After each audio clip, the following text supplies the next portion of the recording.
So again, thank you very much for the kind introduction and for the opportunity to speak here today. I'm here today primarily as a representative for a project called the Human Cell Atlas. And I serve as part of the organizing committee for this project, which in many ways embodies the principles that were sort of laid out for Moonshot projects yesterday. Most particularly, it has extremely ambitious and yet incredible goals.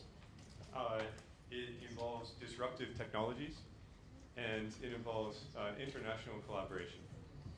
And so what I would like to do in this talk is I'll spend the first part of the talk giving sort of the concept of the project, the second giving the organization and progress within the project, and then the third, I'll give some examples of advances using these types of technologies in the spirit of the Human Cell Atlas in neuroscience, which is my specialty. So the basic premise behind the Human Cell Atlas is that cells are the basic unit of life. All of our organs are composed of cells. Cell types of different types work together in bigger networks to create functional organizations. And there are many, many different kinds of cells. Of course, for many years, there have been efforts to categorize these cells. They live in different organs that have different properties. For example, neurons are specialized to communicate with other cells, so they specialize in their electrical properties and electrochemical communication, whereas muscle cells are designed to contract. But there's a problem, which is that we really don't understand our cells very well. The body as a whole has an enormous number of cells, about 37 trillion cells. If you look at a textbook, you see that they list about maybe 300 types of cells. But in areas where there's really been a deep dive of understanding the cell types that make up complex organs, you get a much different picture of this. So for example, in the retina, or one region of the cortex, there now are about 100 discriminable types of cells. So if you expand this to the rest of the body, you can see that there's a lot of cellular complexity which has yet to be described. This is really important because more and more we understand that cells are the targets of disease, be it genes that are mutated, that are active in certain kinds of cells, cells that are particularly vulnerable in certain kinds of diseases. So it's really important that we understand the basic cellular makeup of the body if we hope to be able to cure diseases. So the basic premise behind the Human Cell Atlas is to tackle this problem head-on, to try to create a comprehensive reference map of all the types and properties of cells in the entire human body, and really to have this as something sort of akin in its completion to the impact that the periodic table has had in chemistry, or that the Human Genome Project has had in genomics, so that we can create something like the periodic table for cell types of the brain. Of course, this is a bit of a strained analogy. This is biology and not chemistry. But the concept is that it's a definable system. We can understand the types of cells, and we can categorize them, and we can come up with a description of this complete milieu of cells that make up the entire body. So this comparison of chemistry and genomics is also useful here because, in fact, it's turned out that it's the tools of genomics that have provided an avenue to make this a realistic goal. The basic idea here is that the reason that different cells have different properties is that they use different genes. This is not a difficult concept.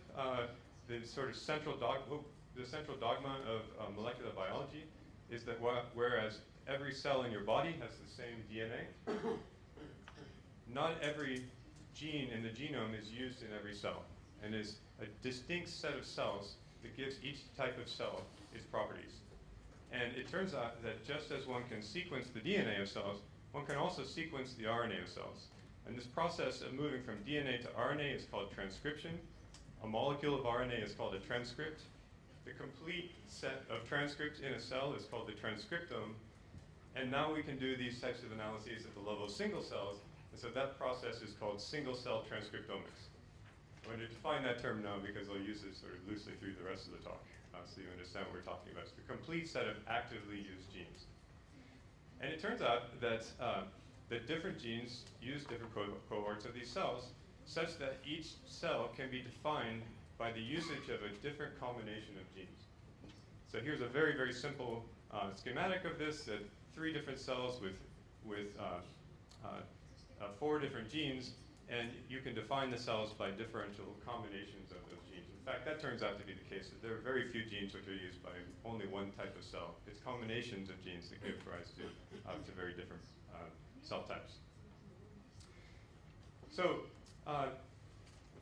something which has really transformed biology recently has been the miniaturization of this process to be able to look at individual cells with these types of methods. This so-called single-cell transcriptomics is sort of the first order of these techniques. There are now more types of techniques. But the real advance is to be able to apply this at the level of individual cells, which you can run at very high throughput to look at many, many cells. And so just sort of in a schematic form here, you can see that it's possible now to take complex tissues, dissociate them into their component cells, isolate those cells, isolate RNA from those cells, and sequence the complete set of RNAs within a cell to get the transcriptome of that cell. Today's methods can measure between 4,000 and 12,000 genes per cell, which is just astonishing compared to 5 years ago when we were measuring. Individual genes are very, very small combinations of genes with PCR, for example. So that's really sort of changed the whole field. And just to give you an idea of what this is like, first a little analogy and then a nice little movie which illustrates this. What we've been doing with transcriptomics for a long time now is ground up pieces of tissue, which is like you're looking at a smoothie. And now we're able to look at the different types of fruit that actually went into that smoothie. The advance to really change this across the field is microfluidics that allows you to isolate individual cells within small droplets of buffer within an oil medium, and you can now isolate many thousands of cells and profile them in huge parallel processing efforts, which has just dramatically increased the scale of being able to look at different cells. The conceptual change that this has led to is, in some fields, in my field, I would call it sort of a radical change, is that instead of defining the cells by their obvious features, such as their shape, which has been the entire history of the field, we define them now as a constellation of gene expression. That this is, if there are about 20,000 genes in the genome, we're defining cells by their position in that 20,000 gene space. So that's not easy to visualize, of course. We're used to three-dimensional visualization. But algorithmically, this is no different really from a three-dimensional thing. We now have 20,000 dimensions that we can define the cells on. And this turns out to be extremely robust at being able to group cells by their similar patterns of gene expression and really define the complete set of cell types that make up very complex structures in the body. And I'll be showing some examples of what this looks like later in the talk. The other really key feature to this is that the technology is growing exponentially in its scale. And this is important because most organs of the body turn out to be extremely complex when you look at the different types of cells that make them up. And many of the cell types are rare. You can't do this type of classification unless you're able to run many, many cells. This is the throughput just running through the Broad Institute in Boston's core facility. You can see that back in 2012 or so, this is just the beginning of single cell work. A paper could be under 20 cells to make an entire high-profile paper. Now at the end of 2019, they're approaching 30 million cells that they've processed. So it's truly an exponential process, which is now also becoming kind of democratized with the advent of machines and kits that can be put in multiple laboratories. So another really important element, I think, here to highlight is that defining cells by the genes that they use is very explanatory for how gene mutations can give rise, or genomic mutations can give rise to disease. Because although every cell has the same DNA, they're only using some of the RNAs, and so a mutation in a gene will differentially affect certain kinds of cells. So here's just an example of if we have a genetic variant at one particular location in the genome, for different locations in the genome, this can cause very different phenotypes from the disease perspective, such that a particular gene might affect neurons preferentially and cause autism, Another might differentially affect cardiac cells and cause cardiac fibrosis and so on. So this really helps to move from human genetics to a causal mechanism of disease, namely the types of cells that it affects. Furthermore, it really forms a framework now for thinking about disease. We can think about mechanisms as differentially perturbed cell types. This now gives targets to go for drug discovery or understand drug toxicities, for example. It additionally targets for drug efficacy or resistance, new targets for diagnostics or variants to drugs that they're trying to generate, or even things like regenerative biology. And to give one example here, in particular, this is an example by one of the co-chairs of the executive committee of the Human Cell Atlas, Aviv Regev. She just recently published a study on ulcerative colitis that's building off of work in the gut, where first they can understand what the cell types of the gut are on the basis of transcriptomics. They can align genes coming from genetic studies, from GWAS studies, to understand what their likely targets are. They can see which cells are actually showing disruptive programs and what exact molecular programs are being affected in those particular cells. And they're not happening in all the cells, they're happening in particular cells. They can then dive down more deeply to understand the particular gene modules, what communications are disrupted, and even to see what the effects of drugs are. So it becomes a very powerful paradigm, mixing the cell biology and the genetics to start to tackle mechanisms of disease. So how do you make a cell atlas? A lot of effort has now gone into this since the genesis of this project, and it's really been sort of a much more of a grassroots than a top-down effort in this particular case, and I'll describe that some more. So first let me define a few basic concepts that make up an atlas. And I should say that this type of work is probably most progressed in the brain. Brain atlasing has a long history. It has the basic ideas that we're talking about here, but now sort of modified with this genetic definition of type. So on the one hand, we want to describe the elements. And so the elements are cell types, we can call them. Also cell states. So a type of cell can be reasonably static, but it can move between different states. Also, especially during development, but also in the immune system and other systems where there's ongoing cell turnover, things are defined as trajectories. And actually, the gene expression very well models these developmental trajectories. It turns out not to be big jumps, they turn out to be sort of smooth progressions. And so you can not only define the progression, but you can map where in the progression that you are on the basis of where you are in the transcriptional space.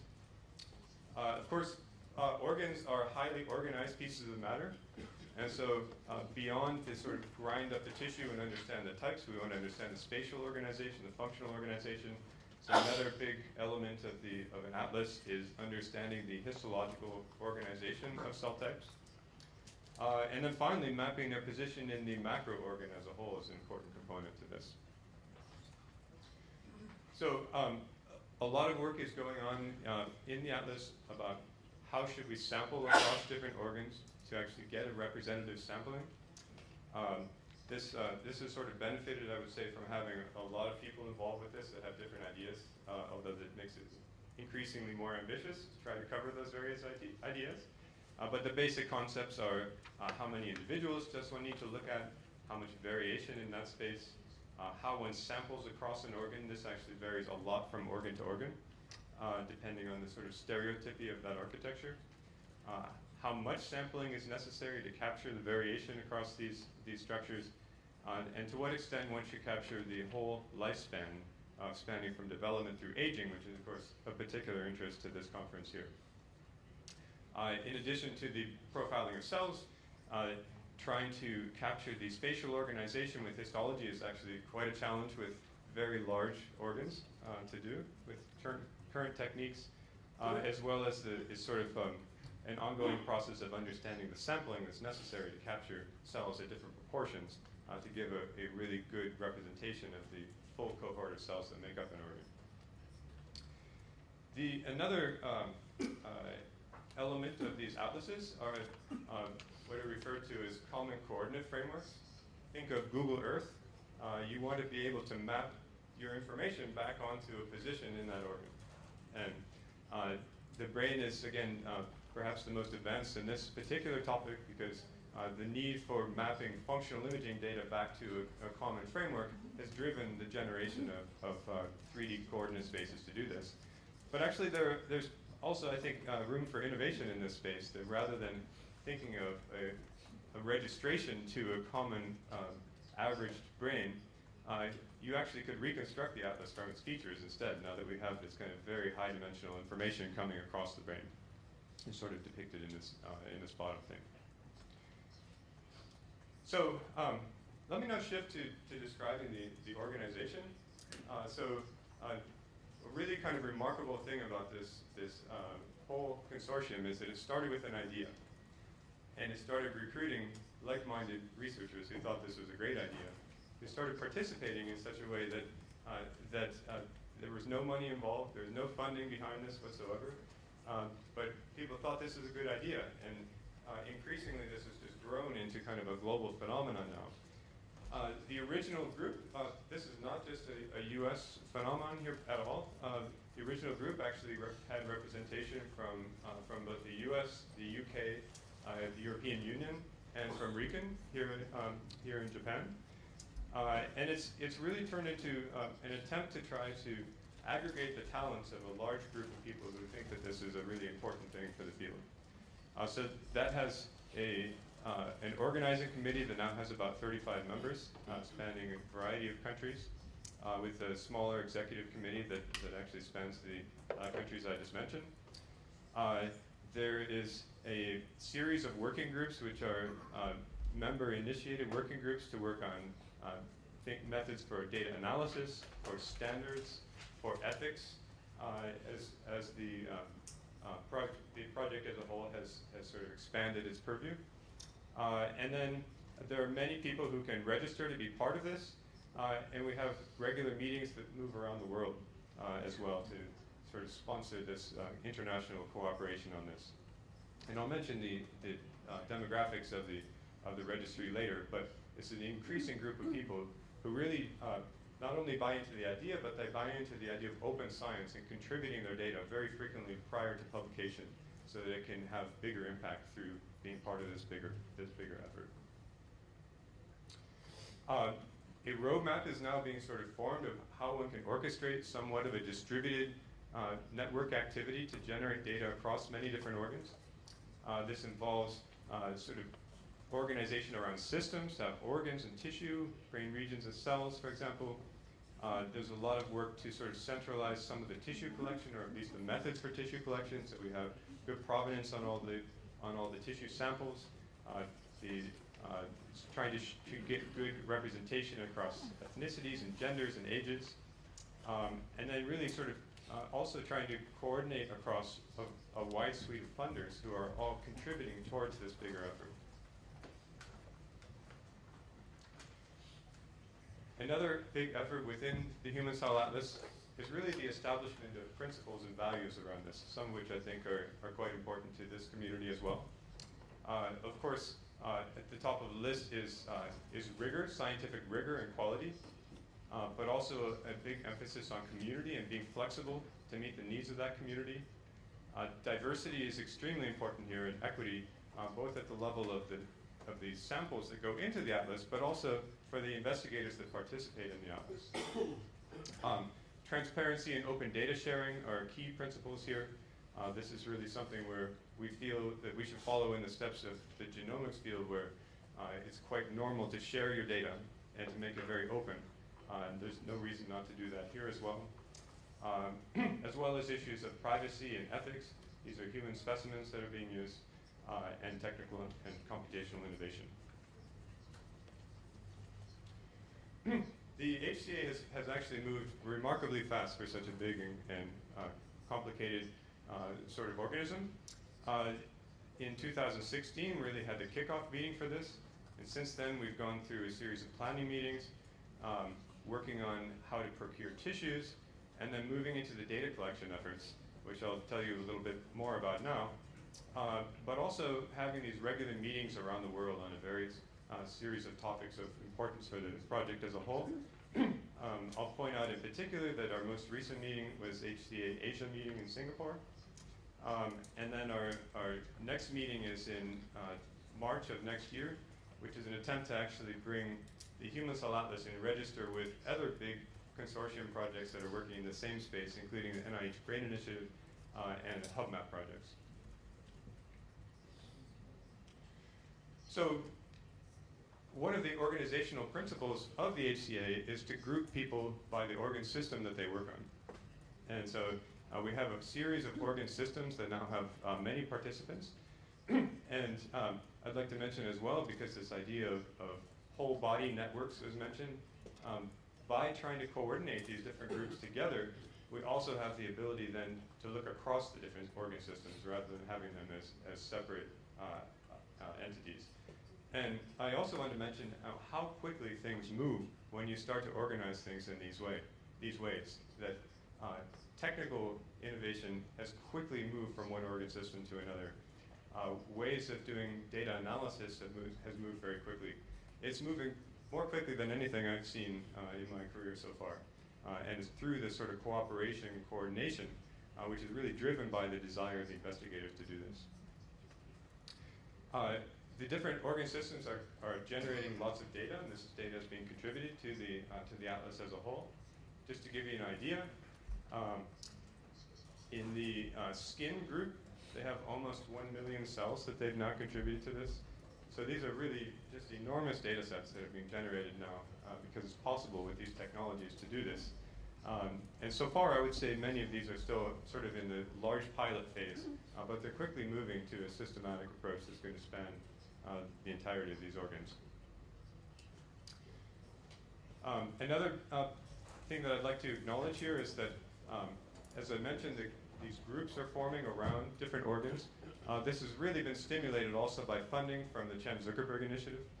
They funded a series of seed network projects that really kind of breathe life into this by not only bringing different groups together, but also funding their data production efforts to be able to start to profile these organs. And really this is pretty remarkable. I think 200 labs in 20 countries have now been sponsored to be contributing to this. The other key element to an effective atlas is a way to disseminate the data. And so another big element within this, this atlas project as a whole is to create a data portal. And this is called the DCP, or the Data Coordination Portal. It's hosted at the Broad Institute, but a lot of the work is being done through funding from the Cem Zuckerberg Initiative again. And it's already accumulating a lot of data. And so in addition to quite a lot of human data that's already there, there's a recognition that model organism data can also contribute a lot to understanding these systems. And overall, there are about 3 million cells that have been processed so far, with the idea that they can be processed in a consistent manner so that they can be harmonized and you can analyze across the different systems. And this is also meant to capture a variety of different methods that are being used for doing single-cell transcriptomics so that you can incorporate as much as possible from the field. Finally, I want to mention a really key component which is actually turned out to be a very important element to the atlas as a whole, which is sharing of methods, not just sharing of data. And so there's a lot of emphasis on wanting to share methods as they become robust, and then updating them as they become improved. There's a site called protocols.io, which is a place to actually put these in, to aggregate responses from the community, and to update the protocols in kind of a living fashion. And in addition to this, also some of the efforts in the standards working group is to publish the best protocols for any given organ, because there is no best single method for doing these things. It has to be tailored for each organism to work best.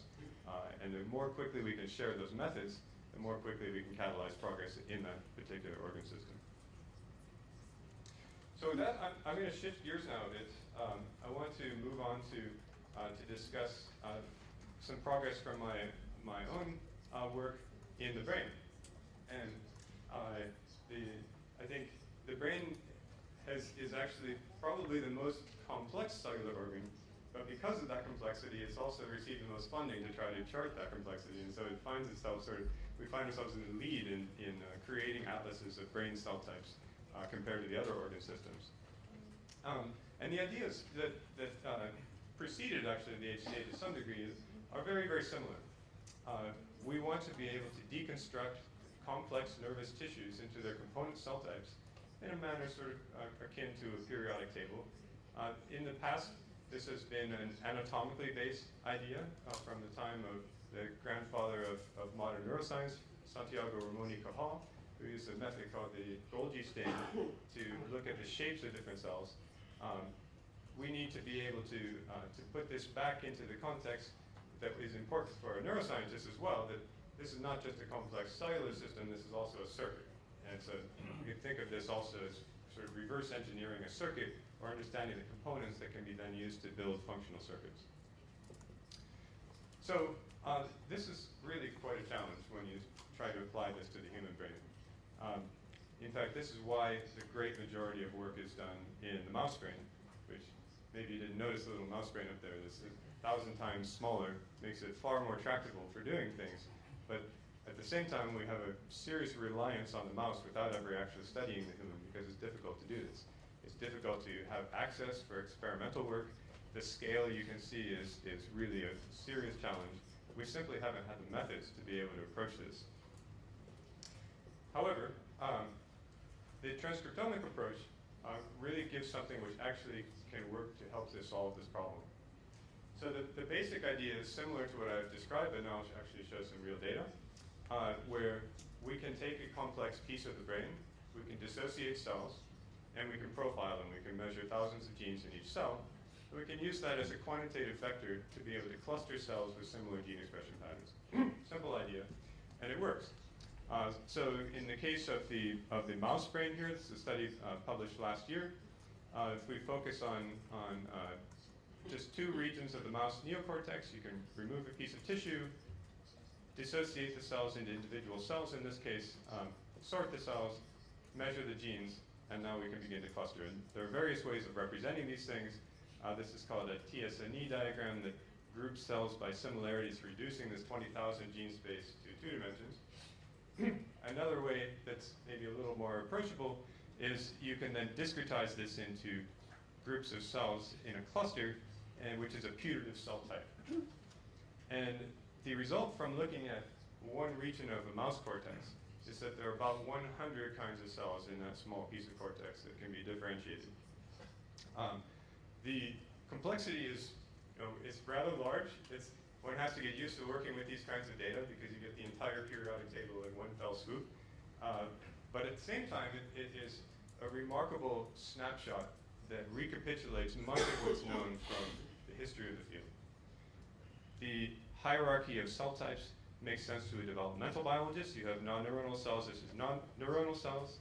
In the neurons, the two main divisions are the excitatory and the inhibitory cells, which is the next branch.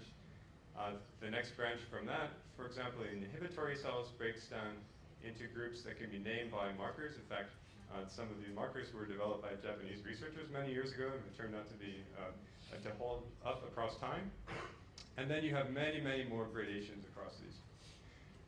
Now the big advance beyond this is that we can now apply these methods to human brain. And the trick to this is that you have to measure the contents of the nucleus rather than the contents of the cell. So one cannot isolate intact living cells from adult human pieces of the brain. They don't survive the process. However, the nucleus contains a large amount of RNA that's actively being transcribed, and the nuclear membrane is very strong. So you can actually isolate nuclei from frozen archive materials that are generated in many, many brain banking operations. And you can do this kind of analysis. And the result is very, very similar to what I just described in the mouse. We can see many different types of cells. We can see that they have very distinctive gene expression patterns. One other piece of information from this nuclear approach is that nuclei give you quite an accurate read on the proportions of cells in tissues. So when you isolate cells, some cells survive better than others, but it turns out that most nuclei survive just as well as others. And the outcome of that is that we get an accurate read on the proportions of cells. And so this histogram in the middle of this diagram here represents the proportions of all the different types of cells. And what I'd like to particularly highlight is how many of them are in low proportion. This is what we're dealing with these types of brain structures. It's a structure made up of many, many rare cell types. And I think this is why the system has been so difficult to deal with, that we haven't had these kinds of tools to get down to this level of resolution up to now. Okay, so of course, now that we have the ability to do one species and to do a model organism and human, now we can think about doing comparisons and see how good our models actually are. And before I show you the result of this, I think it's useful to maybe think of an evolutionary framework for thinking about how we should interpret these results. If you look at other parts of the body, such as the forelimb morphology, there's clear homology across different mammals or different vertebrates. We all have forelimbs, and yet on top of that, there's a great deal of specialization. So whereas we have opposable thumbs and a long arm, in other cases perhaps it's turned into a flipper, or in case of a bat, it's clearly the same general structure, but these animals can now fly. So there can be a huge amount of species specialization. And of course that's also what we see when we look at things like the size of the brain, or the folding of the cortex, that there's enormous variation across different animals. Most of the time now in biomedical research we focus on the mouse and the human and forget all the rest, but there's enormous variation here. And so I think it's reasonable to think that this is what we should see when we look at the level of cell types as well. We should see general homology with species specialization. And here's just one case of showing simply the size of a homologous type of excitatory neuron is quite distinct across species. So, okay, now I've set this up. Now we can do the comparisons. We can map across these different clusters. And the first result is really pretty profound, which is if you look at things that are similar on the diagonal, the makeup of cell types in the mouse versus human cortex is actually very similar. There really don't seem to be major differences in the cellular makeup, which is really good news from being able to help to interpret the human, because we can now infer things from the properties of the model organisms. And this gives even more value to the model organism information, because it helps to appreciate the human. On the other hand, when you get to these finest resolution of types of cells, we're often not able to map them up. So we can map up sort of a level up on the hierarchy, maybe at the subclass level, let's say, but not at this type level. But some types of cells are so distinctive that you can actually map them one-to-one across species quite clearly. One example of that is this so-called chandelier cell, which is defined on the basis of its anatomy. It really looks like a chandelier when you look at the anatomy of the cell, that they form these little cartridges that move around the cell, and as a whole it looks like a chandelier that you would hang. So those sets of properties are very well conserved. And it turns out that the gene expression is also quite well conserved. But I want to highlight that when we're dealing with many thousands of measurements, even a small difference can be many, many genes that have a big, big difference. And so in that particular case, this is one of the most conserved types of cells. Nevertheless, about 12% of the genes that we can measure show a very large difference, more than a 10-fold difference in expression level between species, which is about 1,000 genes. So there will be a lot of phenotypic variance as a consequence of all of this different gene expression. And the nature of this difference is not the function of the gene necessarily, or the structure of the gene, it's who uses the gene. So it's the different cellular usage of these genes that's really varying. That's what it is that we're measuring here. Here's one example of a pre-pro-opioid protein, which is in excitatory cells in a human, and in inhibitory cells in the mouse. This same gene will have an entirely different function in the different species. And if you take these sets of genes as a whole that are showing big species differences and ask, do they hit gene categories which would be functionally important? The answer is definitely yes.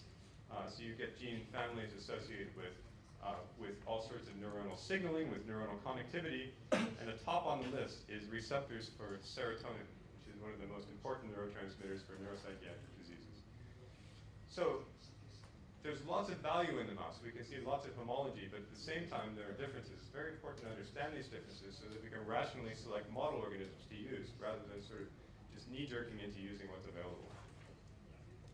Okay, so of course, this cell atlas based on genes is really just the beginning. It's a framework. It's a predictive framework, but it's a framework where now we can start to think about what the other properties of these cells are. This is ultimately what the atlas is. It is the aggregation of information about the functional properties of these cells and the genes that give rise to them. I won't talk about this part, but I do want to mention this lower part because I think it's relevant for the discussions here. One of these is that we can now use this to understand the cellular basis of brain diseases as perturbations of what we're seeing here. And the other is that a molecular definition of cell types also leads directly to tools that can try to recapitulate that highly specific expression to now deliver a transgene or to deliver some therapeutic in a very targeted way. Let me show you what I mean by those things. So the first, I decided for the purpose of this meeting with an aging population that has been such a topic of conversation, these same tools can be applied now to study aging and to study Alzheimer's disease. The first couple of studies have now come out. These are very preliminary studies, but they're showing, I think, what one would expect to see, which is different cell types have different phenotypes as a function of the severity of the disease. Some of these are non-neuronal types, like microglia. Some of these are different types of neurons or other non-neuronal cells as well. So I think that you can think of this atlas as the framework to now look for what happens, what goes awry with disease. Of course, that has to be generated and tested, but it's a use to build on this. The other is that there's potential, I think, for leveraging this towards gene therapy. And in my particular field, this is really quite an advance to be able to think of doing gene therapy in the brain or for nervous tissues. The first couple of studies or drugs have now hit the market. One is for treatment of retinal dystrophy. Another is for spinal motor atrophy. This actually works by virtue of the motor neurons projecting outside of the spinal column. And this is actually really a remarkable thing of a one-time cure, essentially, that also has an enormous price tag. But these were able to work by not having to target particular cells, but to apply systemically. But many elements of precision medicine in the future are likely to need to target a particular kind of cell. And if you buy into this whole idea of cells being the sort of things that go awry in disease, we need to be able to target those things specifically. And so a really big advance recently, in my opinion, is the ability to leverage these single cell techniques to find gene regulatory elements that can deliver that kind of precision. And so the basic idea is that the reason that genes have this specificity is that there are regions of the genome that transcription factors bind to activate that gene. It's been very difficult in the history of the field to identify where those potential regulatory regions are. But it turns out that, as you might expect, those regulatory regions lie in regions of open chromatin. They're not all bound up. And there are now single-cell methods, there's one called ATAC-seq, which can selectively clip out those regions of open chromatin, sequence them, and align them to the genome, so that you can now find regions of chromatin that are selectively open in specific kinds of cells. And this actually really works. You can do this analysis, you can cluster the data, you can look for peaks of open chromatin that are cell type specific, and now you can put those back into a virus and drive a reporter gene to see where they're actually expressed. And I show you on the next slide, so for example, if we want to target the expression of a famous gene that's expressed in a particular kind of inhibitory cell in the nervous system, it has a kind of a widespread pattern, but it's actually very specific in different parts of the brain. We can now isolate small regions of the genome which by themselves are able to recapitulate parts of that pattern. Here's one enhancer that is the black is showing expression of a gene that we've introduced that looks very much like the original gene. Here's another which shows a much more selective expression.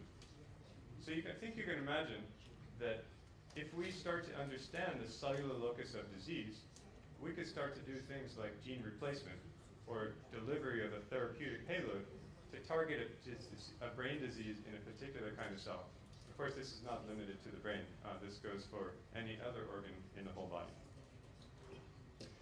So my intention with this is to show some of the paths you can take, starting with this basic characterization of the cell types.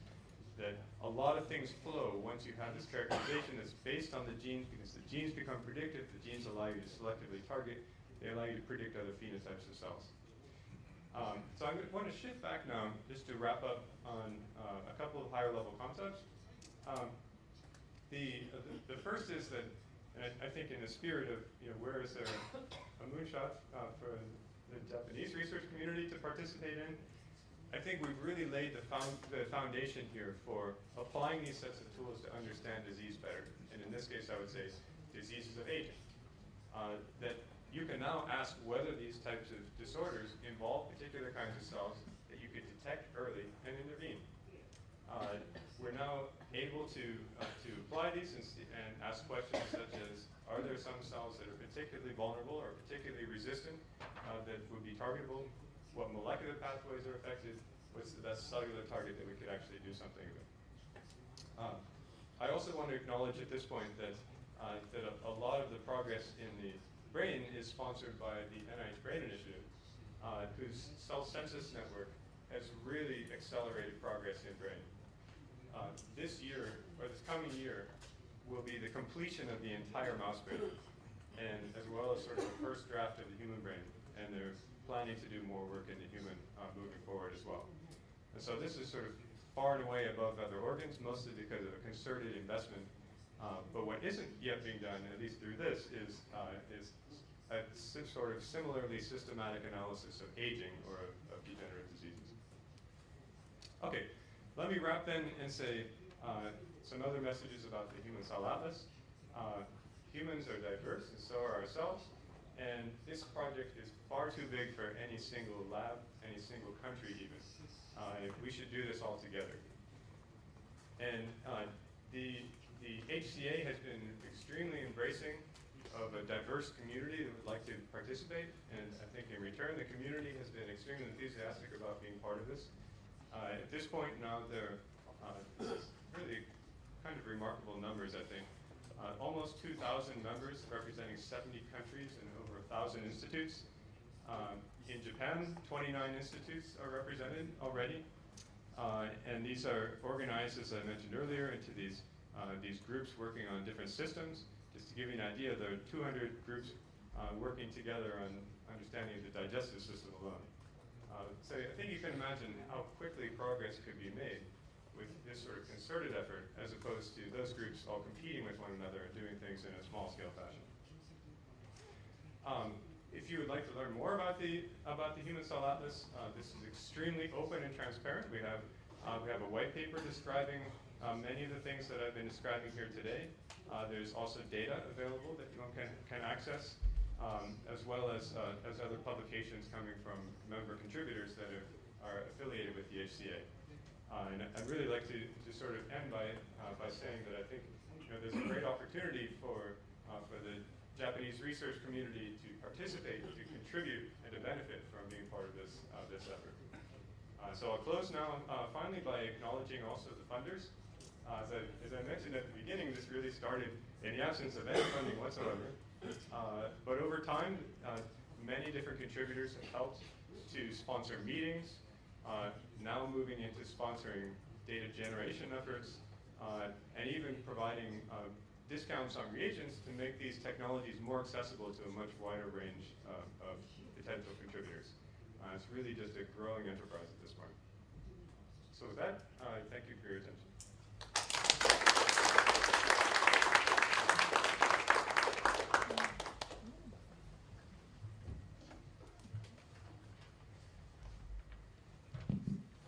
Thank you very much, Edo.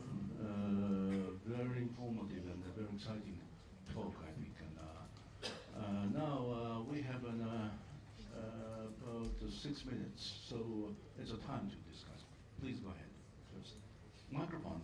Can you provide microphone?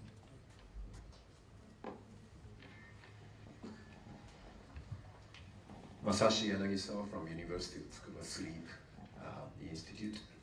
So, one wonderful talk, and so I understand you have participated what you call the grassroots, well, very bottom-up efforts like Human Cell Atlas, as well as Brain Initiative, which is very top-down thing. So could you briefly describe what is your experience on those, and what are the cons and pros, and how would you be successful in either approach?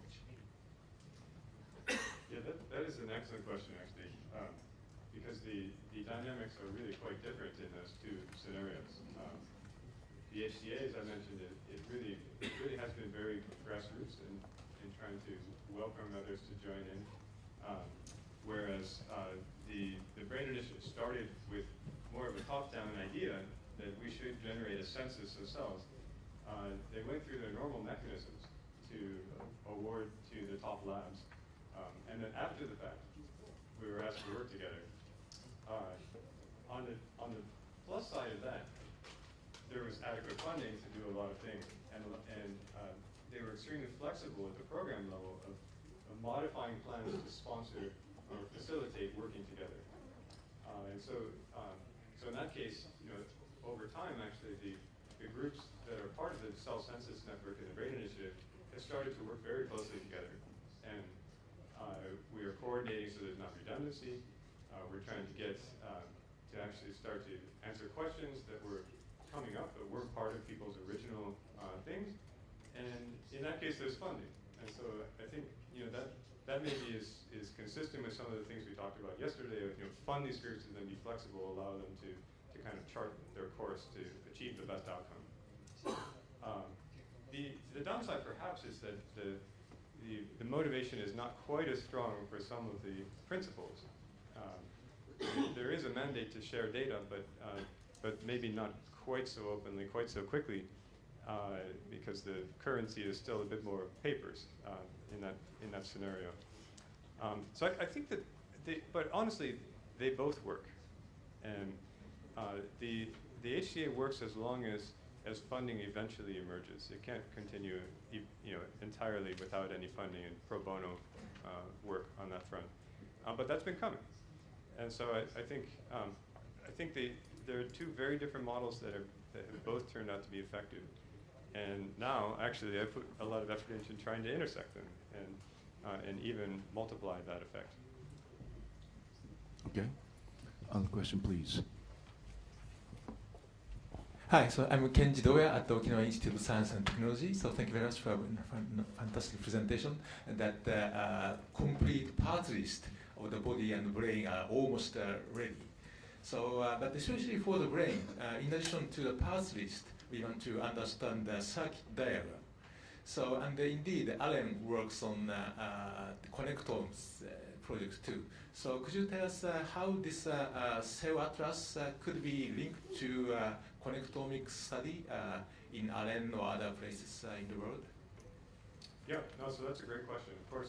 Of course, connectivity is a property of neurons, and so the different cell types will have, should at least, if these genetically defined cell types represent projection-specific targets of cells, then we should be able to connect these things. That's actually been a bit challenging. Most of the anatomical methods, which have actually come along remarkably well, and I think the next talk you'll hear about some of those as well, it's not so easy to connect them with the transcriptomics. There are methods now to do things like retrograde labeling and then sequence the cells, and then you can map them to the classification. The challenge with that is that now that we're starting to gain an understanding of what individual cells look like, they actually send collaterals into maybe a dozen different targets often, and so you don't really get that level of specificity. We really need ways, new methods actually, that can combine this sort of labeling of cells or projections with gene markers at the least, if not a higher dimensional readout. And I think probably what's going to be a big advance there is a different suite of methods I didn't mention that are sort of loosely referred to as spatial transcriptomics. And there you have a highly multiplexed readout of genes that can go up to a couple hundred genes now that can be done on a tissue section. And so if you imagine that you did some sort of a labeling or an anatomical reconstruction experiment, and then you run that, then you can pin an identity on each of those cells. But this is slower work that you have to build up a case, build up a kind of a set of data that can support this. And of course, these are things that are not yet possible in human at this point. So it's still a big challenge, I would say. Okay, thank you. So go ahead, Professor Osumi.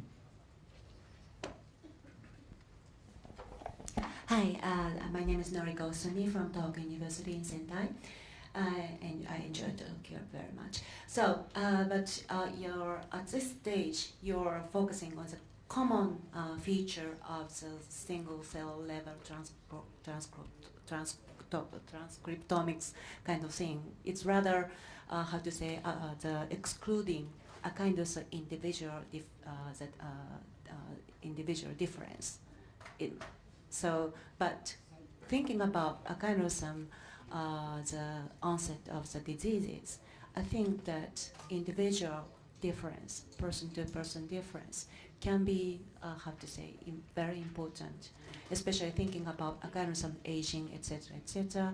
So more epigenetical influence can change the actual some states of the expression level of some various genes. So, but in your concept, it's rather excluding a kind of some individuality at this moment. So, what is the next the stage or next goal? Or Yeah, so very insightful comment. And it's not that we're excluding it; we haven't gotten to it yet. You know, I think the advance in this field is so rapid right now that you know, what I described here is sort of version 1, and what's been, I think, insightful from that is how consistent individuals are, and that's, you know, these classifications that I described, for example, they came from a small number of individuals, but there were cells in each of these clusters coming from individuals of, you know, very different ages, very different conditions leading to their death.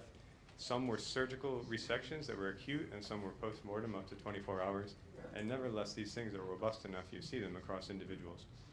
Now, I think the next question is, what varies between individuals, and especially in the context of disease, for sure. The trouble there is that you have to get into kind of population genetics now almost to do this, and the methods until very recently have just been far too expensive to do that. But that situation is now changing, and I think we'll start to now see people starting to explore those things. We're actually doing a small study on that front now to see if maybe in 100 or 200 individuals we will be able to start to see some coherent variation. But it's simply a matter of scale. But I think, again, if you think of the atlas as kind of going through phases, the first one is sort of what's the basic architecture? Can we define that? And then from there, it's very much like genomics. It started with essentially one individual, and then you start to explore with 1,000 genomes, and you see what variation is. We're going to go through that same process. Okay. I'm sorry, but it's almost time up. So probably on the floor, you can discuss a little bit more. And lastly, I am very much impressed because your system is very open and transparent to the world communities. And I'm very much impressed in this. And also, I think your talk provided a big impact to our project. Thank you very much. Thank you again. Thank you.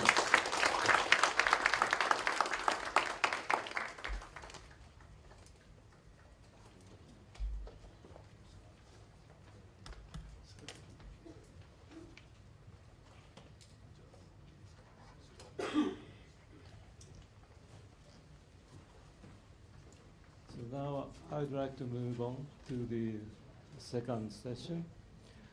So I think Dr. Lichtman is already available on his room in Boston. So Can you hear? Can you hear me? Can you hear? And could you please start talking? So you are Okay. on the screen, Okay. everyone can see you. Okay. Okay. Hello, everybody. I'm extremely sorry I cannot be there in person. I have a faculty meeting tomorrow here that I'm not allowed not to attend, so I have to be here. But I'm telling you, I would very much prefer to be where you are. The weather is terrible in Boston. It's snowing all day, and now it's raining, and it's terrible outside. I wish I wasn't here, but I'm happy and very grateful for this opportunity to talk to you today. I'm going to be talking about brains, and you see a picture of a brain right there. This is a sagittal section of a magnetic resonance imaging picture of a human brain. And I want to remind you of something you probably all know at some level, that this is nanotechnology at its finest. It is really a remarkable piece of machinery. For one thing, it only weighs about 3 pounds, but it is a supercomputer, more powerful than anything humans have ever built. It also uses almost no energy. It only uses 20 watts of energy. 20 watts is a dim light bulb, but a human brain is not a dim light bulb. It's a remarkable amount of compute being done by a very small amount of energy. This is a form of processing that is parallel, but it is much more parallel than any computers we've ever made. It's hyperparallel processing. But surprisingly, compared to modern computers, it's a very slow machine. It has a kilohertz clock speed compared to the gigahertz clock speed in most modern computers. And yet that doesn't seem to slow it down. And it has an interesting ability to interleave both digital processing, that is action potentials that are on or off, and analog processing. And the analog processing takes place at synapses. I'll have more to say about that in a moment. So this is all very remarkable, and it has many trillions of functionally important elements, and they are at the scale of very small things, a nanometer, 10 to the minus 9th meters, or even smaller objects. So this is all very remarkable, and we have no idea how it works. And that's very embarrassing, because neuroscience is in the center of many people's interest, and yet it remains a deeply mysterious organ relative to all the other organs in the body, which are very straightforward, relatively speaking. I want to take you on a quick tour of the brain from big to small to give you a sense of why it has been so difficult to understand the brain's workings. And I'll start with just a picture of a brain in the left corner there, and zooming up from that 10 centimeter image to 1 centimeter in the big center of the image, showing the two main divisions of cortex, the gray matter, where the nerve cells are, and the white matter, which is a little pink in this drawing, I'm sorry about that, which is where the cables that connect nerve cells from one part of the brain to the other travel. It's called white because these nerve fibers are covered with something called myelin, which glistens a white color. If we zoom up another order of magnitude and look at that little box in the top of the gray matter and then see what's in there, it's filled with objects that are neurons, nerve cells, and these cells look like cells that are nowhere else in the body. They have a unique appearance. They have a cell body like all other cells, where the nucleus is. That's the little black area sort of in the middle of the bottom third of this image. And then sticking out in all directions from that cell body are processes called dendrites. And the dendrites are like the antennas of a cell. These are places where the cell picks up information from other cells. And this cell is called a pyramidal neuron because the cell body is shaped like a pyramid, and it has a very long ascending apical dendrite that goes up to the surface of the brain. So those are all the dendrites, and then every neuron has one axon that leaves the cell and sends information to other cells. So lots of dendrites collect information, and one axon sends it on to the next cells. To zoom up another factor of 10 and look at some of these dendrites in higher detail, the dendrites themselves have a funny sort of division of labor. They have these little spines that stick out of the dendrites. This is where the connections from other nerve cells that are talking to the dendrites, and these are axons of other cells that are making synapses on dendrites, take place on these dendritic spines. Those are the what are called excitatory connections between nerve cells. On the shafts of the dendrite between the spines, the cell is contacted by inhibitory neurons that are trying to prevent the cell from talking. They're trying to shut the cell up. But the spines are used to excite the cell. And if we zoom up another factor of 10 and look at a single spine, and now I have to go to electron microscopy to show you the details there. This is an electron micrograph of a thin section of a brain showing a piece of cerebral cortex and showing one dendritic spine. The spine is labeled here in orange, and it's abutting axon terminal labeled in green, and the axon terminal you see is filled with a bunch of little circles. Those are the neurotransmitter packets in what are called synaptic vesicles. The connection between the axon that is talking to the dendrite is a synapse, the synaptic connection, and it's a one-way information. The axon is talking to the dendrite and sending information into the dendrite. So this is all well and good, and this is all, I would say, well understood by modern neuroscience, but the problem is one of scale. It's a big data problem, because if you look at the whole brain in the upper left there, and look at techniques like non-invasive imaging by functional magnetic resonance imaging, the resolution of those images are little voxels, three-dimensional pixels, that are about a cubic millimeter in size. So a cubic millimeter means that in a human brain, you might have 1 million such voxels in such an image. 10 billion times higher resolution is the resolution shown on the right of optical microscopy. Techniques like Brainbow, something I developed a while back, is a powerful technique that uses optical microscopy and is billionfold, actually 20 billion-fold more resolved than fMRI data. But if we look at electron microscopy, the voxel size there is 500 cubic nanometers. And at that voxel size, one can resolve every synaptic vesicle in every axon, making a synapse on every dendritic spine, as shown in that picture.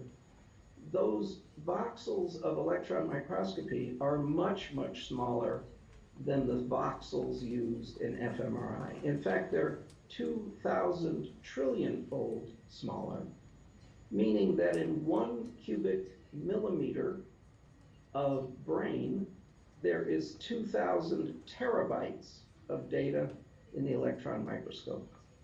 And this is a profound problem in understanding how the brain works, because the data sizes are so.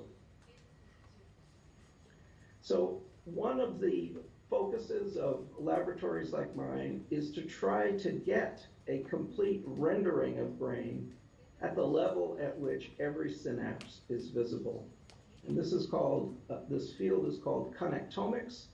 And large volume connectomics, to do large parts of a brain, has this tremendous challenge of imaging things that may even be petabytes, but doing so at a resolution of nanometers. So petascale imaging at nanometer resolution.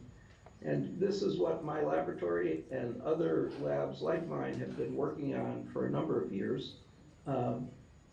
Automation is a must. And very much sort of like genomics, you cannot do a large-scale connectomics by hand. You have to do this automatically. You have to find technologies that are highly reliable. Reliability is essential. The throughput rate has to be very, very high because the data is so great, unless you're going very fast, you would never finish anything. So you need a high throughput rate. And this, basically, it's not a single solution. One has to have a pipeline of many technologically challenging steps. And each of those steps are under continuous scrutiny to improve reliability and speed. I'm going to give you a quick sense of what a pipeline like this looks like to get a wiring diagram out of an animal by just showing you one. I won't go through it in much detail, just to give you a sense of the various steps. The first step is you have an animal. In this case, it's the brain of a little larval zebrafish that is living and maybe been stained in a way that is interesting. In this case, the excitatory and inhibitory neurons are red and green. That animal is then fixed with aldehydes to harden it, and then it is stained with heavy metals so that electron microscopes can see the membranes of the cell. The metal mostly used is osmium. And then the whole fish is put into a resin, a very hard resin, and then that resin block is trimmed and then imaged in a micro CT to make sure the stain gets all the way through. Otherwise, it would be a waste to do any further cutting and imaging. We then cut it up into very many small sections with a device called an atom. I will explain how that device works in a moment. It just basically cuts the brain into single sections that are then collected on a tape.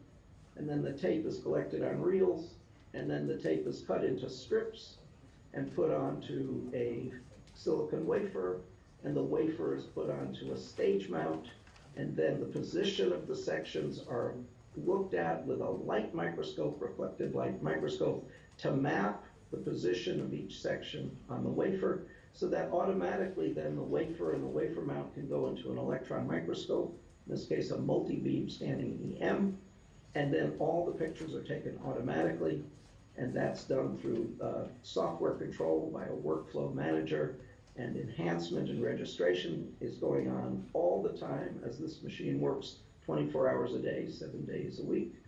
And then the light microscopy may be registered to the electron microscopy that is stitched and aligned. And finally, there's a ground truth segmentation to get every single wire labeled in this animal. And then ultimately, that segmentation is used to generate a circuit description and analysis. None of this is easy. Every one of these steps I could talk about for about 5 or 6 hours and not run out of things to say. These are hard steps, but at this point, we have a stable pipeline. I want to focus mainly on the way we have automated the taking of images with this thing called an atom. It looks sort of like a movie projector, but it's sort of making a movie rather than playing a movie. It's a tape collector that is taking data from by cutting a brain in very small sections. And the action is right up there where you have a block of brain embedded in plastic that is sliding up and down against the diamond knife, and individual sections are floating on water and then picked up by a conveyor belt, one section after another onto this tape. The sections are 30 nanometers thick, so about 1,000th as thick as a human hair. 30 nanometers is very thin, and this machine can collect 10,000 sections in a day. Once the sections are collected, we cut them into strips and put them on a wafer, and then look at them in the electron microscope. I'll show you an example of this. Bobby Kasturi here is holding a wafer that has many of these sections. He has very steady hands, so he was very ideal for this particular demonstration. As we zoom up on one of these sections, a 30 nanometer thick section, you see it going diagonally across as a piece of cerebral cortex. The hippocampus is at the bottom. And those big white objects are blood vessels, but the white circles you see everywhere are nerve cells. The white stripes you see are the apical dendrites of pyramidal cells. As we zoom up higher, you see these black outlined objects, which are myelinated axons, and mitochondria you see in each of these cells. And finally, we get to a high enough resolution that you can see actually a dendritic spine and an axon innervating it. Now just color those in for you. So that's a dendrite, that's the dendritic spine, that's the axon filled with synaptic vesicles. So that's good. This technique allows us to see everything we need to see. What isn't so good is that that image that I'm showing you there is where that little red dot is. I hope you can see that at the tip of that blue arrow. That is where that picture came from. And that picture is therefore much bigger and has a lot more data in it than just that little red box. In fact, just to take that image, we had to move the stage of the microscope 30 times to collect each of those squares from 1 through 30. And even though we were collecting this image at 5 million pixels per second, it took 5 hours to generate that image of that whole section with the resolution to see every synapse. And at the end of that 5 hours, all we really had was that. We just had one teeny weeny little dot of data that's about 1 millimeter on a side. And if we wanted to do that for 1 millimeter of depth, 1 millimeter by 1 millimeter by 1 millimeter, we would have to repeat that 5 hours 33,333 times to get 1 millimeter if it's 30 nanometer sections. So if you multiply 5 hours by 33,333, you get to this unfortunate fact that to image a minuscule box that's 1 by 1 by 1 millimeters, that would be 1 voxel of an fMRI image, would take 17 years. So hopeless. No student wanted to join my lab. No one wanted to work with me. It just would take too long. So it required us to think, is there a way we can image the brain a lot faster? And I wouldn't be asking this question if there wasn't. And the answer turned out to be that instead of 17 years, we can now do a whole cubic millimeter in 6 months. And I'm semi-happy about this. I'm not completely happy, in part because I'm standing on a chair with wheels on it, and I'm worried that I'm going to fall off. The machine that is helping us do this was developed for this project by Carl Zeiss. It looks like a refrigerator, but it's like a refrigerator for giants. It's huge and very expensive, and it took a while before it actually worked, but now it's working quite beautifully. It's an automated image acquisition device for connectomics. It can generate somewhere between 10 to 20 and soon even more data per day. Probably the fastest type of electron microscope ever built. The key to it, if you take off the fancy cover, is the time solution of parallelizing. Instead of using one beam to go from place to place to place, this machine has 61 beams, and each beam is working simultaneously in parallel. So you get 61 images in the same time that you used to get one image, and that's why you get such a speed up. It's a complicated light path, but the main point is the electron beam goes through a little like shower head, and it turns into 61 separate beams that each scan a separate part of the sample simultaneously. And the beams are arranged in a hexagon, and because there's a beam in the middle, that's why it's 61. If you want, you can now buy a 91 beam that has one more row of beams on the edge, which will go even faster. And what this means is each time it takes an image, the image looks like this. It's 61 separate images that are all overlapped a little bit, that are about 108 by 108 microns and about half a gigabyte of data. And then to generate a larger field of view than 100 by 100 microns, you just move the stage where you take this hexagon one after another to collect, in this case, a square millimeter of data. This is sped up a little bit. This would actually take about 7 minutes to do, but that's a lot faster than 5 hours.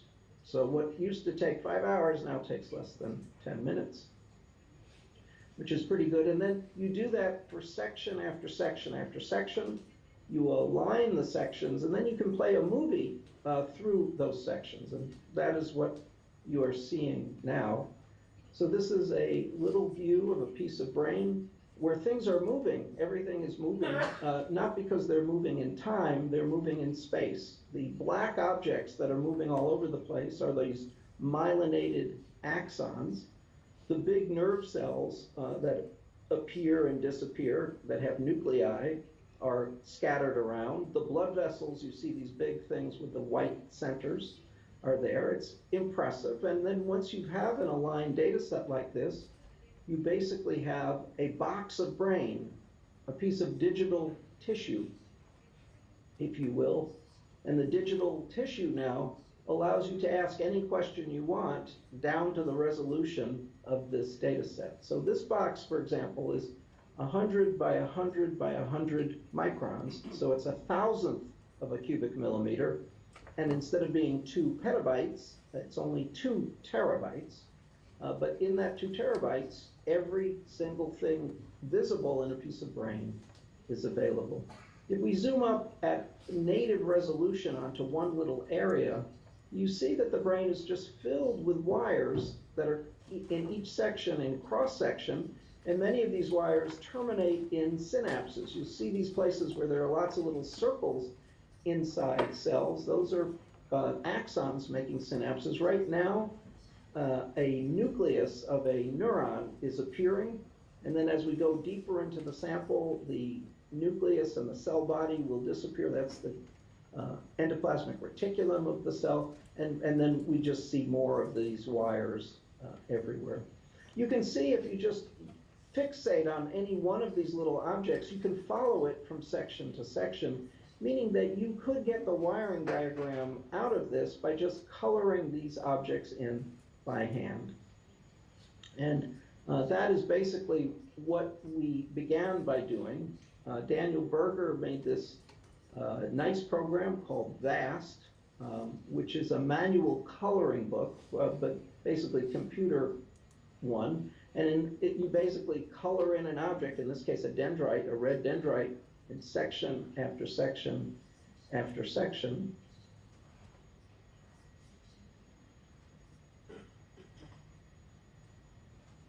Yeah, so here is one of these red dendrites being colored in from section after section after section.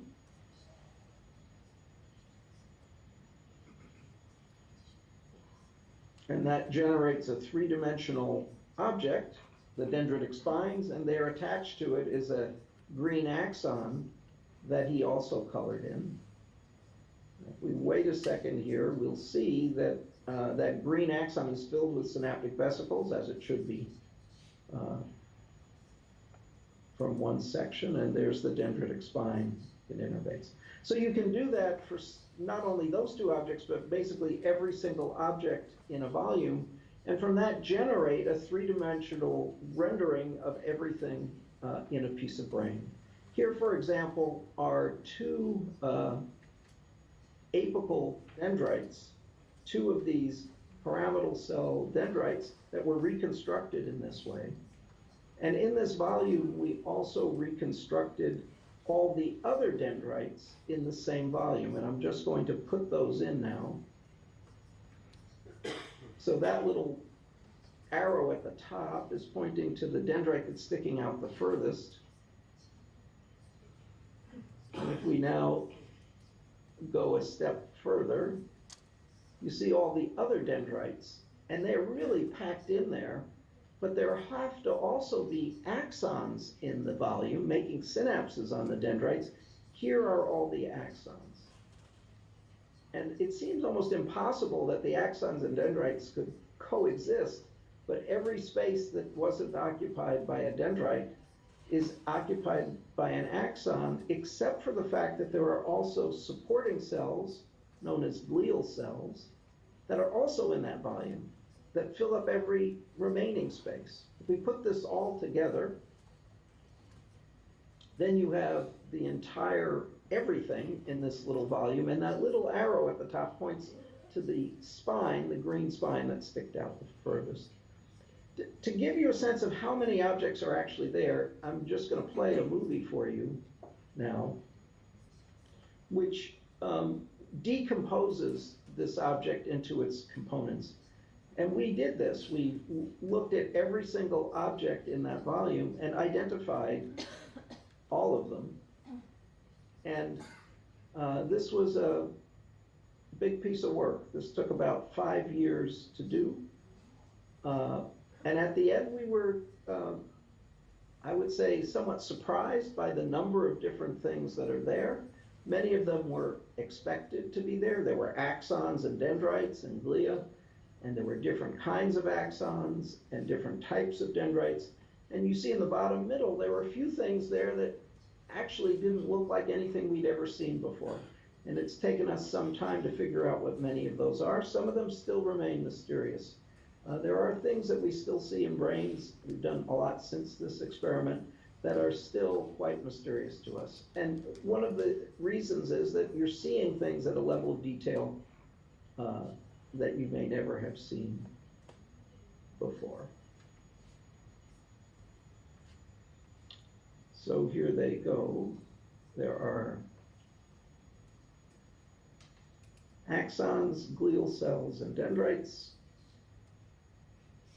And yeah, and in the middle at the bottom are those unidentified objects never seen before. So this was good, but I want to remind you that what we have accomplished here is almost nothing.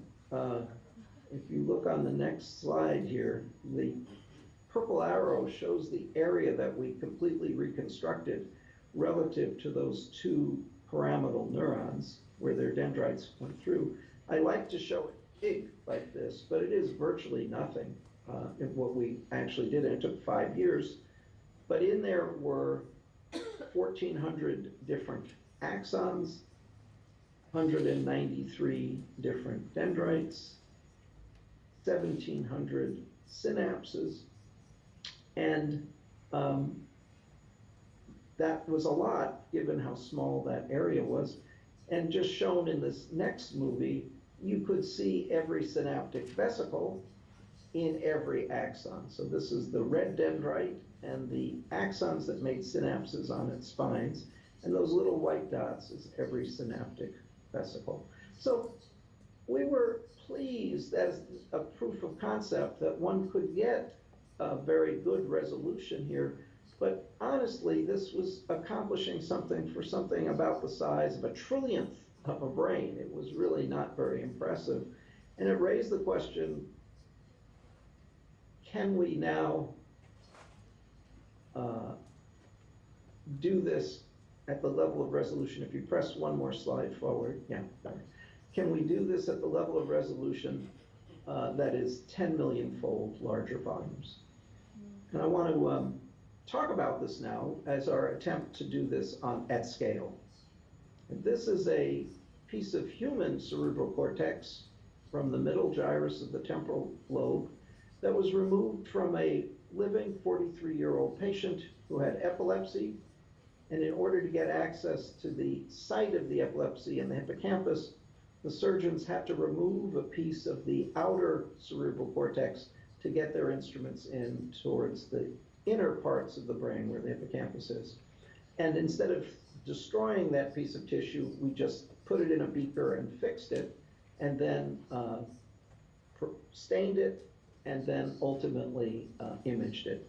And this is one of those multi-beam images made up of many of those little hexagons.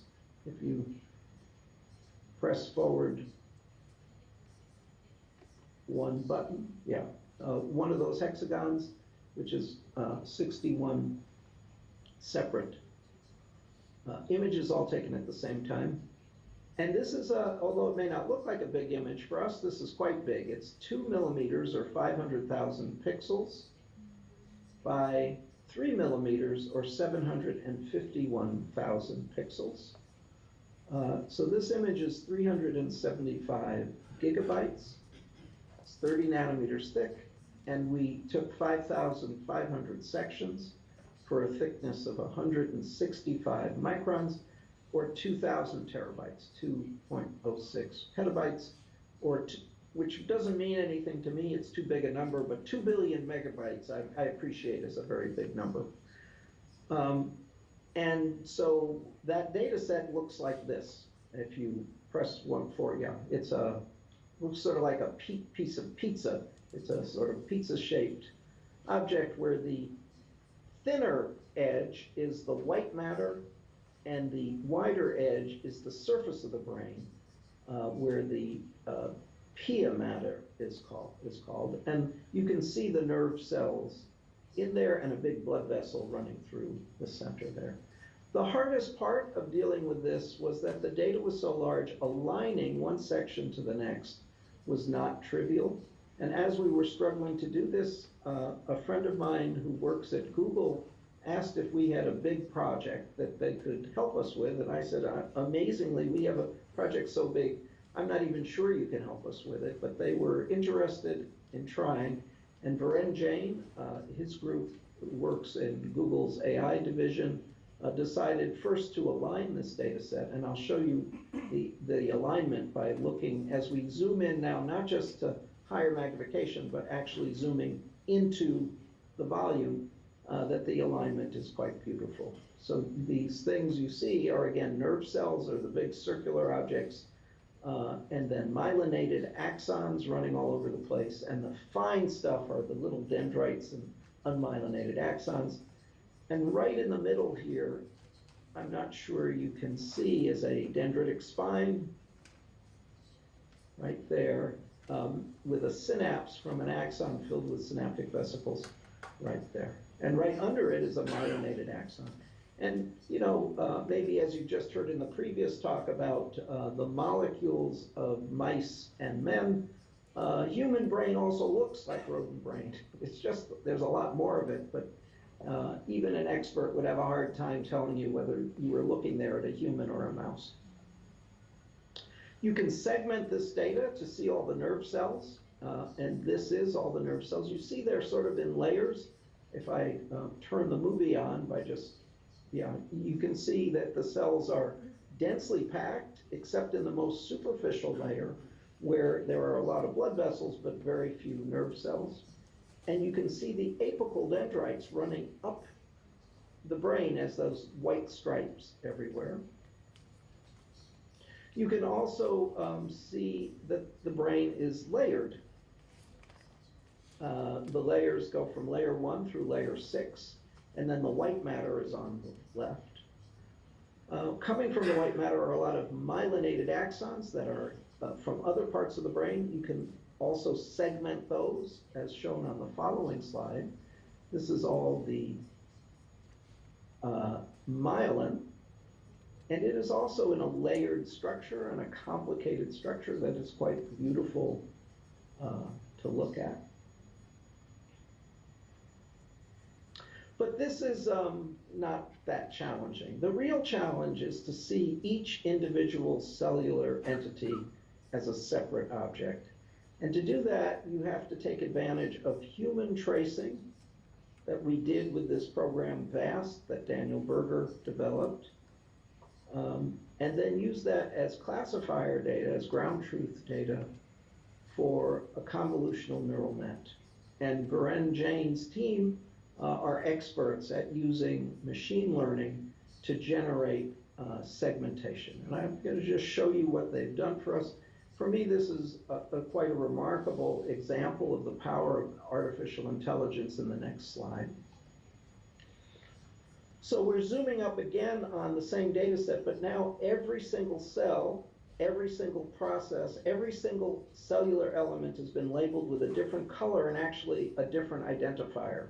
It's richer than just the colors. It's actually, every single object is a unique three-dimensional object.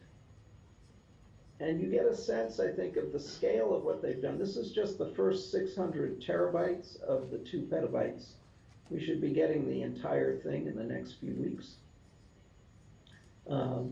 We went through several iterations with them till this segmentation was excellent. It now truly is excellent. You get a real sense of the power of what they did when we began to zoom out of this data set, and you just see between these neurons the vast numbers of wires that are now segmented in a brain. I used to work on an optical technique called Rainbow that tried to make everything a different color. This is a lot better than Rainbow. Once you've done that, every one of the cells in this volume is a three-dimensional object, and you can just render them as shown on the following slide.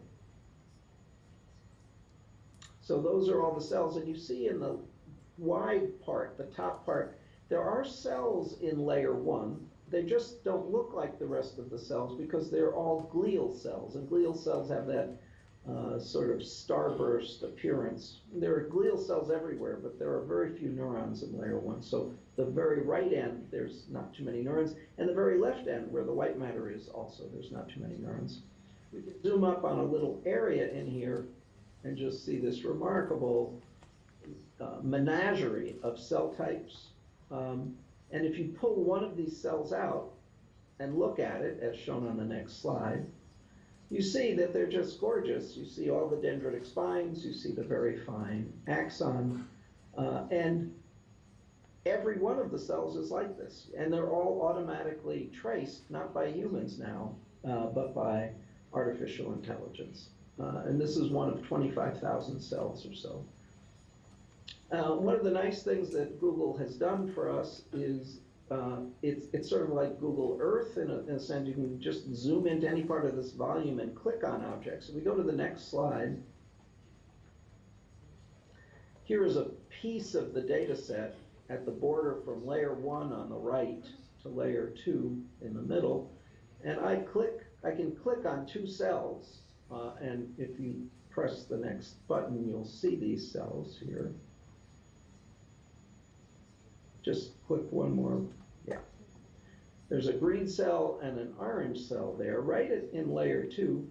And those 2 cells are interesting because I just clicked on them, and when I looked at them, I saw, if we go to the next slide, that these cells are quite different. The cell with the E in it has dendritic spines. It's an excitatory neuron. And the cell on the left that's yellow is an inhibitory neuron. It does not have dendritic spines. But the axon of the cell on the right, the green cell, seems to be very attentive down here to the dendrite of the inhibitory cell. If I zoom up on that little area and just look at it, you see that it seems to be making a bunch of synaptic connections with that one process. In fact, it is every one of those. If you look at the electron microscopy, every one of those 9 sites of contact is a synapse. And so this excitatory neuron is strongly activating this inhibitory neuron right nearby. Now that may not seem very surprising to you that, you know, there it is. Its axon goes very near a dendrite of another cell. But I want to remind you of something by just pressing the next slide. That those 2 cells, the I and the E cell, are embedded in millions, literally millions and millions of different processes of dendrites and axons of many cells, not just the ones you're seeing there, but cells coming from the top and the bottom of the volume. And the fact that one cell would make so many synapses, of the maybe 40 it makes, 9 of them on one other cell, suggests that human cortex has highly non-random connectivity, multiple excitatory synapses, in this case to an inhibitory postsynaptic neuron, and that's interesting to me. And what is important to realize here is that I found this by accident. It's sort of like a bird watcher might be using their binoculars in the forest and they see an interesting bird.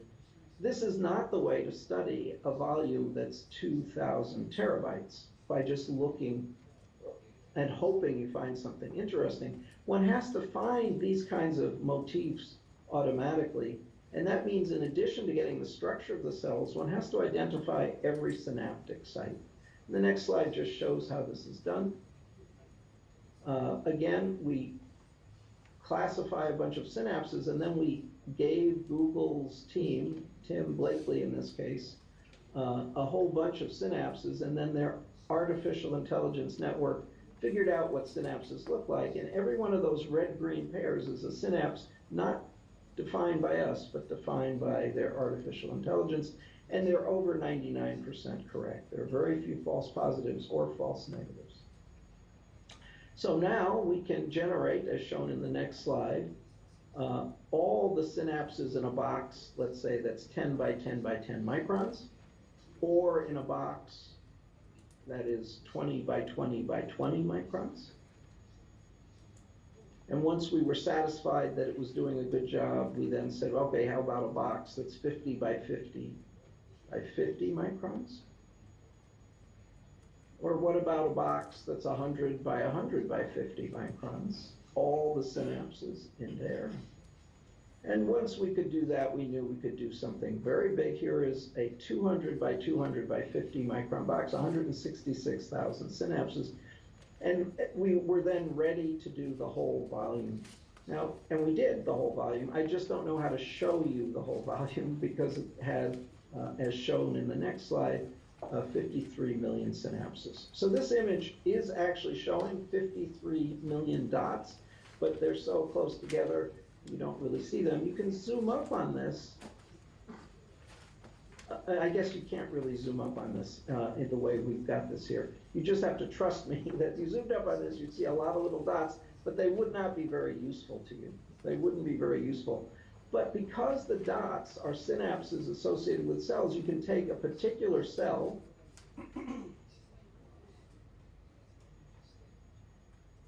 like this and find all the synapses made on its dendritic spines. So if we just go forward one spot, we see all the synapses that are on the dendritic spines. And if we go back, just go backwards, not forwards, but backwards.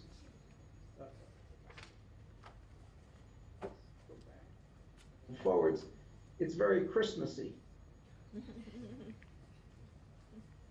Very, yeah, if you go, yeah, it looks like a Christmas lights. And then if we, because every one of those synapses is associated with an axon, we can get every single axon that makes a synapse on every one of those dendrites. We'll go forward one more step here.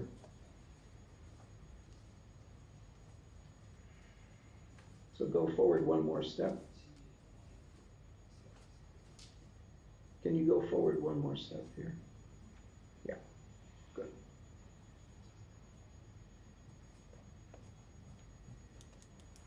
Sorry, yeah, there we go. So those are all the axons making synapses on all the dendrites. And we can do that for all 25,000 cells. So now we are in a position to do the entire network of the cerebral cortex, a piece of cerebral cortex of a human. And that is reassuring because we're now ready to do something maybe useful. And that is what I'd like to end with, is what might be next. Sidney Brenner, maybe you have heard of him, was a genius molecular biologist. Among his many amazing products from his work was this work he did with John White and Sulston to generate the complete wiring diagram of a very small worm, Caenorhabditis elegans, that only had 300 neurons. And they named this work, and they put it on the face page of every other page in the paper, The Mind of the Worm. And this raises the question, well, maybe what's next is to do the mind of a mouse, the entire mouse brain connectome. So what is the mouse brain? It's got 75 or 100 million neurons, 100 billion synapses. It's about 500 cubic millimeters, so it's about 500 times bigger than what I just showed you in a human. It's equivalent to a box that's 8 by 8 by 8 millimeters. And to do that will require generating about 1 million terabytes of data, or 1 exabyte. But it can be done, and it can be done by, as shown on the following slide, by using a series of electron microscopes running in parallel. So a mouse is sort of in logarithmic space 1,000 times bigger than a fly brain and 1,000 times smaller than a human brain. Human brain is 100 billion cells. Fly brain is 100,000 cells. So a mouse brain is right in the middle, as I said, in sort of logarithmic space. It would be an exabyte of data. We think this could be done in 5 years with 24 multi-beam microscopes, producing a total of 1 petabyte per day. The instrumentation would cost in that range $150 million. And if one could do this, that would be very valuable, and for many reasons. And with this, biological intelligence informs artificial intelligence. The convolutional neural nets we use in artificial intelligence really basically came from insights from people like Hubel and Wiesel in the visual system, who are neuroscientists. Neurons have taught us how to think about artificial intelligence. So biological intelligence, I'm sure, has many more secrets to reveal if we had a better sense of how biological intelligence works. Also technically feasible now through parallelization, for example, multiple multi-beams, to generate a data set this size. And it's important to realize if you had the infrastructure to do a mouse brain, it would be almost very inexpensive to do the next animal, because you wouldn't have to buy new equipment. You just have to put another animal through the pipeline. So one could begin to think about doing developing animals, or old age, how the brain changes with age, or disease models of autism, schizophrenia, Alzheimer's. Maybe brains of weird animals like octopus or other exotic animals. And one could think of thousands of other things. And I believe that there's a treasure trove of completely new data that would yield new ideas. I just want to end by saying this is a kind of science that's very different from the kind I grew up with. I have lots of colleagues who have helped me. I want to highlight here Daniel Berger and Alex Shapes-Co, who have led the team that did the human data.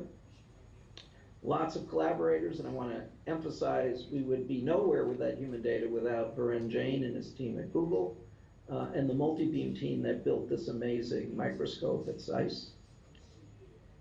Sad but true, it's expensive, and I'm very grateful for many, many sources of support that allow this kind of work to go on.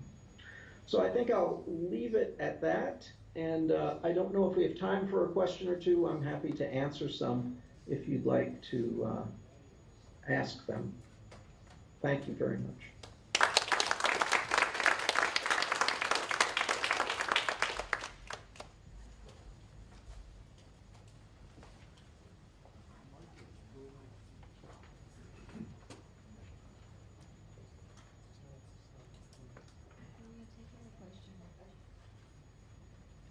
Thank you, Dr. Lichtman, for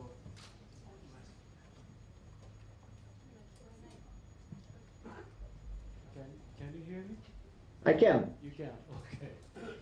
Thank you very much for provocative talk. And I didn't have a chance to introduce you, but you're a very famous figure in the field of neuroscience, and I don't have to spend so much word for introduction. So maybe we are a little bit behind of the schedule, so just going to the some question and answer session of this presentation. So if you have any questions or comments, maybe I can accept one or two. So Dr. Doya, please.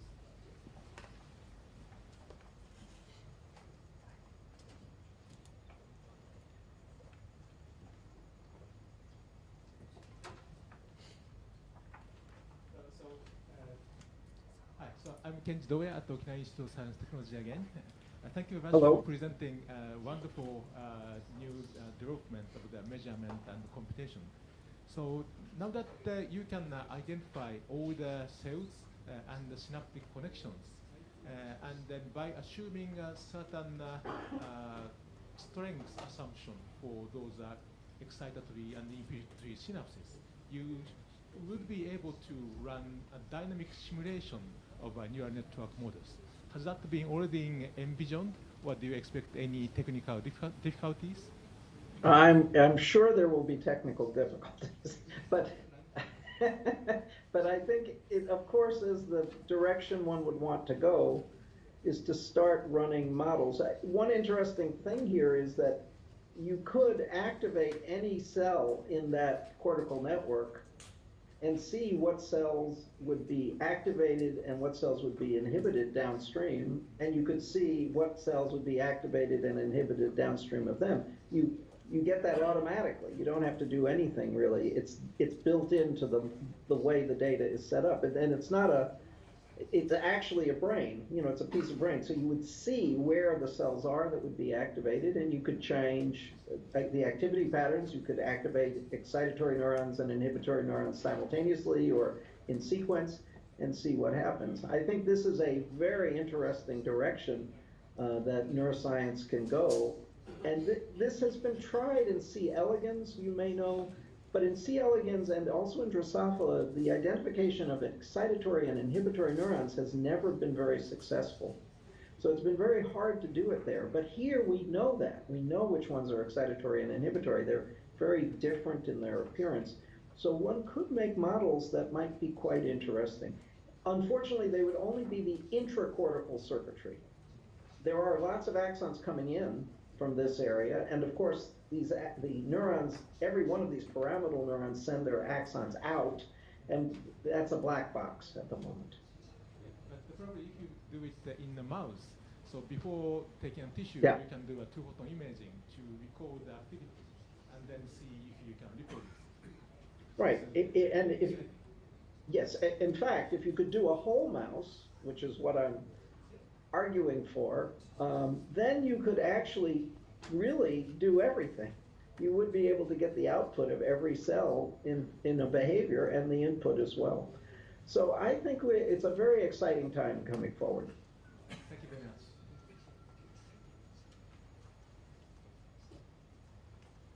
So are there any other questions?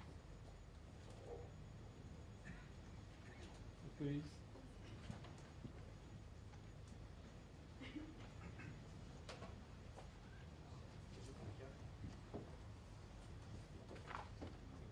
Thank you, Jay Shin from Weekend. Thank you very much for your wonderful presentation. Maybe in line with the very first presentation where neurons were described with molecular features such as gene expression, how could one envision integrating optics and imaging with molecular features to further characterize this subtype of neurons and their interactions and so on? Any ideas in that field? Yeah, I mean, I think one drawback of the data I've shown you is that there is no molecular overlay. And we have been trying very hard to come up with technologies that would allow us to put molecular markers on top of these structural markers.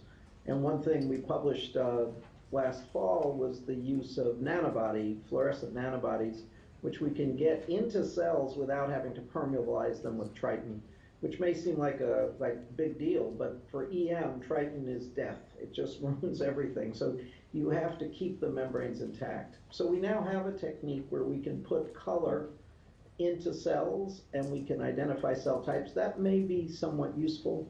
I think a more general sort of philosophical question is whether cell types based on molecules and cell types based on connectivity are ultimately going to be the same definition, or whether these are different things. You know, when it comes to human beings, whether you're a mail carrier or a doctor or an airline pilot is not related to your genes.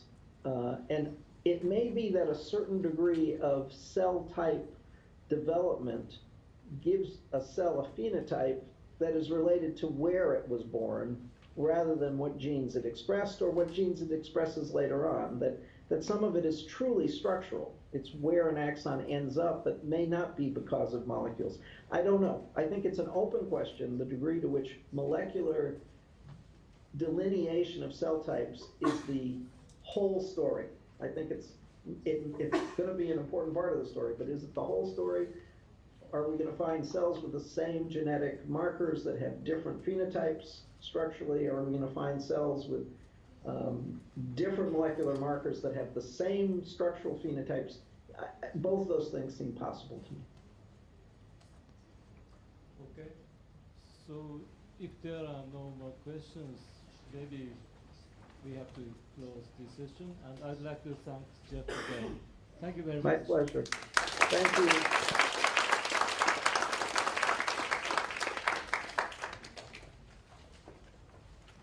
So now the morning session is going to close. And I just learned from two speakers that both molecular expression and connectivities are quite important. And in the next decade, maybe we have to think about a way to combine these two important questions for the real understanding of organs and brain. Thank you very much. Ladies and gentlemen, now we'll have a lunch break time.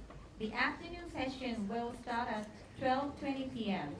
Please be sure to return to this room well in advance. Thank you again for your cooperation, and please enjoy your lunch.